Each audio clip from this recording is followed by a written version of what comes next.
We are always buying cards in the hopes of making a huge profit.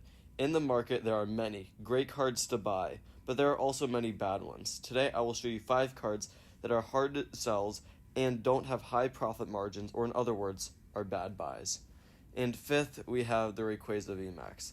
This one is very controversial, and I know you guys are going to get mad at me in the comment section, so just bear with me, let me explain.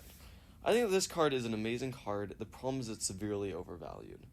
At $307, I mean, before it was higher than the Giratina, then when all the cards started dropping after Christmas, then it went lower than the Giratina V.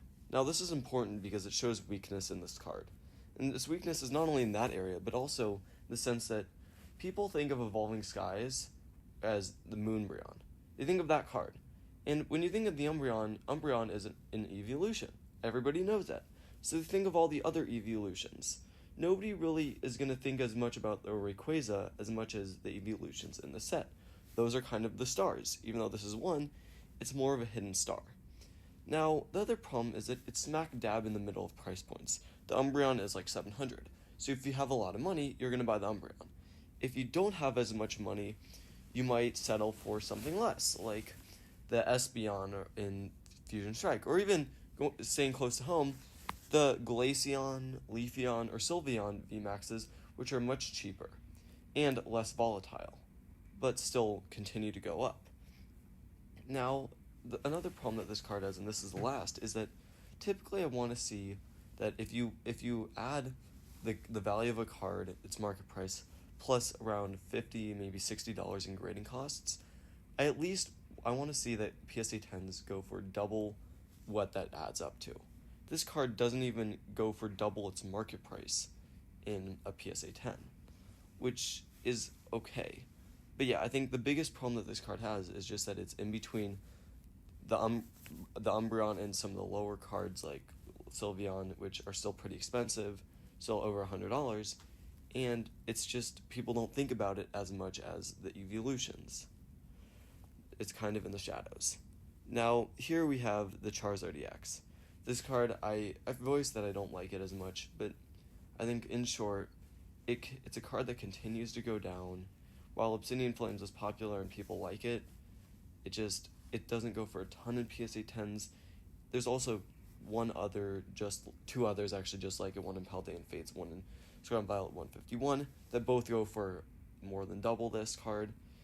And it's just, I think it's a Charizard, which is why I am not putting it higher on this list, but I just don't think that while people may see it, I just don't think that card continuously drops and gets thrown behind the other two Charizard EXs. I don't know if it has a ton of future potential, or as much as I would like. Now, these cards, I'm thinking of these as a whole.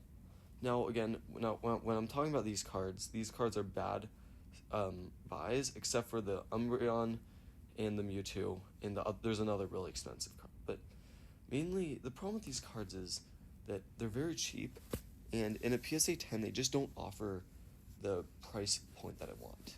For example, the Leafeon EX, or GX. That card has a market price of $35, which is pretty good. In a PSA 10, it can go for around $100 to maybe $150, which is still pretty good.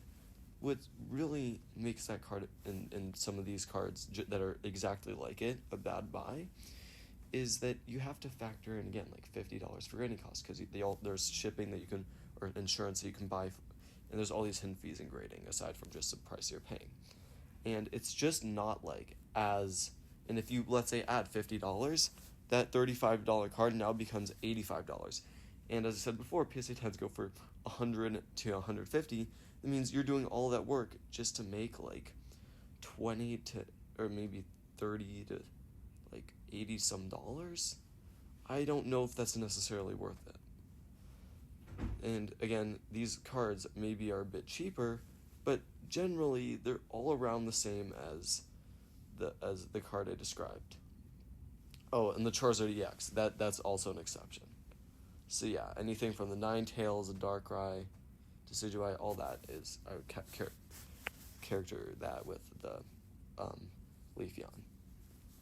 Now, this set is another one. This set is the little brother of Hidden Fates. This set really just, it was overprinted massively. I think the Charizard Vmax is good.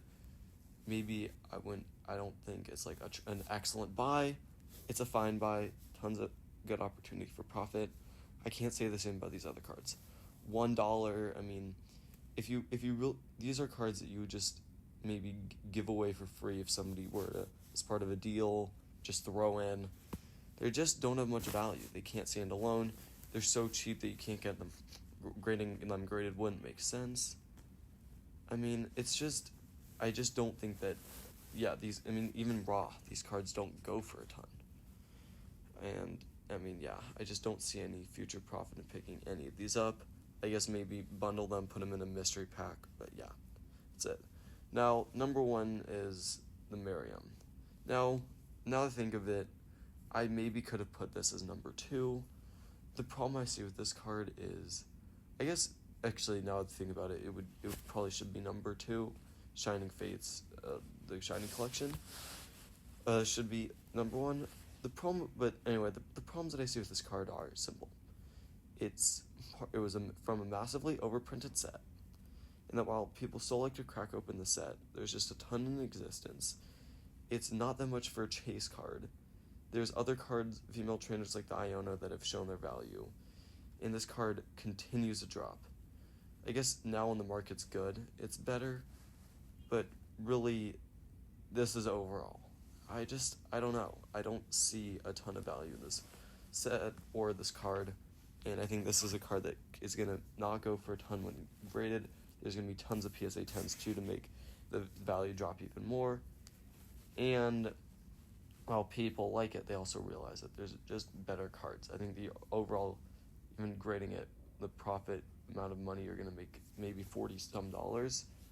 It just, all doing this work to get it graded, isn't probably not worth it. This card is only something you'd grade raw, not grade, but just sell raw. And overall, I just don't think you're going to be able to mark this card up a ton, and it's kind of just like, maybe you combine it with some other cards to sweeten another deal. I don't know. This card its continued drops just scare me. Anyway, thank you guys so much for watching. See you next time.